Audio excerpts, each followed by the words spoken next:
Bonjour. Edionaut 2 est un logiciel de visualisation d'images cérébrales.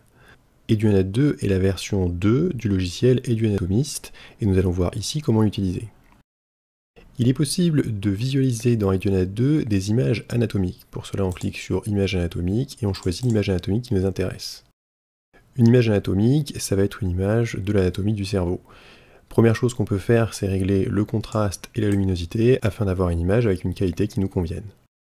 On observe ici 3 plans de coupe différents, en bleu, en rouge et en jaune. Chacun de ces plans de coupe est visible ici, sur cette tête. On voit le plan de coupe rouge qui correspond à cette zone-là, le plan de coupe jaune qui correspond à ce plan-là, et enfin le plan de coupe bleu qui correspond à celui-ci. Ici, on a le nez de l'individu, et là les yeux avec sa tête là. Lorsque l'on se déplace dans le plan de coupe bleu ici, on voit que l'action va se répercuter à ce niveau-là. Donc là, je suis au sommet du crâne, et là je descends, et là par exemple je suis au niveau de ses yeux. Je peux faire la même chose dans chacun de ces 3 plans de coupe, et ici on voit qu'on a une croix bleue, et donc si je clique par exemple là sur les yeux, sur les 3 plans de coupe, je vais me centrer au même niveau. Donc ça c'était pour un IRM anatomique. Sur l'IRM anatomique, je peux venir ajouter un calque fonctionnel. Donc je vais dans calque fonctionnel et je l'ajoute. Qu'est-ce que c'est que le calque fonctionnel ? Eh bien c'est un calque qui va nous montrer les zones qui vont être actives durant la réalisation d'une action en particulier. En l'occurrence, ici, ce calque fonctionnel va correspondre aux zones du cerveau qui sont activées durant la vision d'objets en mouvement. Donc par exemple, ici, on voit que les zones activées durant la vision d'objets en mouvement, ça va se situer sur l'arrière du crâne. Et ici, on voit à quoi correspondent les couleurs. En bleu, ce sont les zones faiblement activées, et en rouge, les zones plus fortement activées lors de la réalisation de cette tâche. On peut affiner de façon à garder que les zones les plus activées en déplaçant le curseur vers la droite. Donc là, je vois que les zones les plus activées vont se situer ici. Je peux toujours me référer ici à mon crâne. Si jamais je suis perdu, je peux toujours réinitialiser en cliquant ici. Nous avons vu rapidement le fonctionnement global de Edionaut 2. Maintenant, voyons comment on l'utilise dans un exercice. Les exercices qui font appel à Edionaut 2, également au bac, sont souvent conçus de la même manière.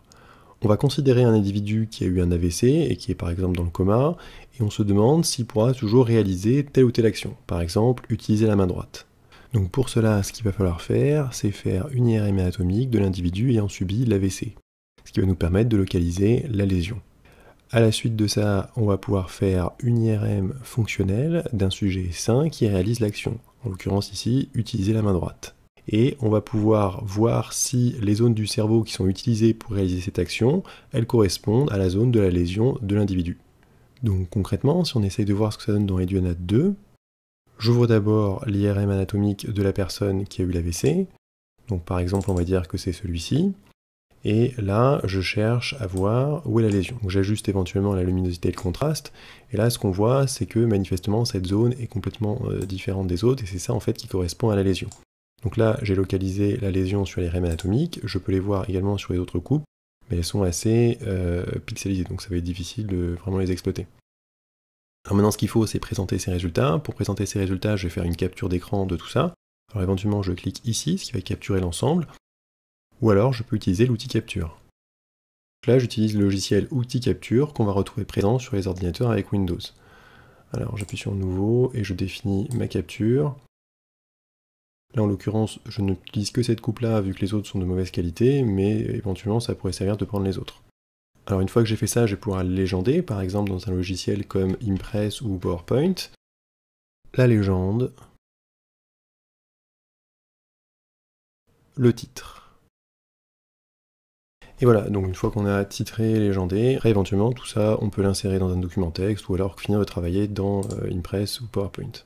On a donc maintenant vu où était la lésion pour la personne avec l'AVC, maintenant on va s'intéresser à l'IRM fonctionnel chez un sujet sain qui va réaliser l'action, à savoir bouger la main droite. Pour cela, dans un premier temps, j'ai besoin de l'IRM anatomique d'un sujet sain. Voilà, j'ai l'IRM anatomique du sujet sain, et par-dessus cette IRM anatomique du sujet sain, je vais pouvoir venir mettre l'IRM fonctionnel. Alors attention à bien prendre l'IRM fonctionnel qui correspond au bon individu.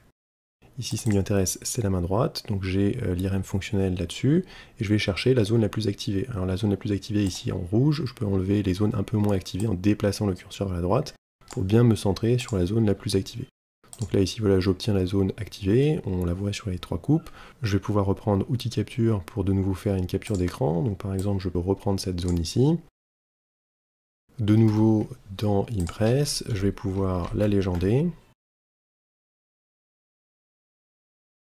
Et voilà, donc titre, légende. Et donc maintenant, grâce à ces IRM, on va pouvoir répondre à la question du début. Donc si on en revient à notre schéma initial, l'IRM anatomique de l'individu nous a permis de localiser la lésion, et l'IRM fonctionnel d'un sujet sain nous a permis de localiser les zones du cerveau qui vont s'activer lors de la réalisation de l'action, à savoir bouger la main droite. Ici, on voit très clairement que ces zones ne sont pas du tout au même endroit, donc a priori, l'individu en question pourra toujours se servir de sa main droite. Ainsi, nous avons pu voir que le logiciel EduAnat 2 nous permettait de voir des IRM anatomiques et des IRM fonctionnels, et que ceci permettait de résoudre un certain nombre d'exercices. EduAnat 2 est un logiciel gratuit qu'il est possible d'utiliser sur Linux, Mac et Windows. Il est également possible de télécharger une banque d'images à utiliser avec EduAnat 2, et enfin, il est aussi possible d'utiliser EduAnat 2 directement dans un navigateur, et les images sont également accessibles. Tous les liens sont dans la description. Merci. Au revoir.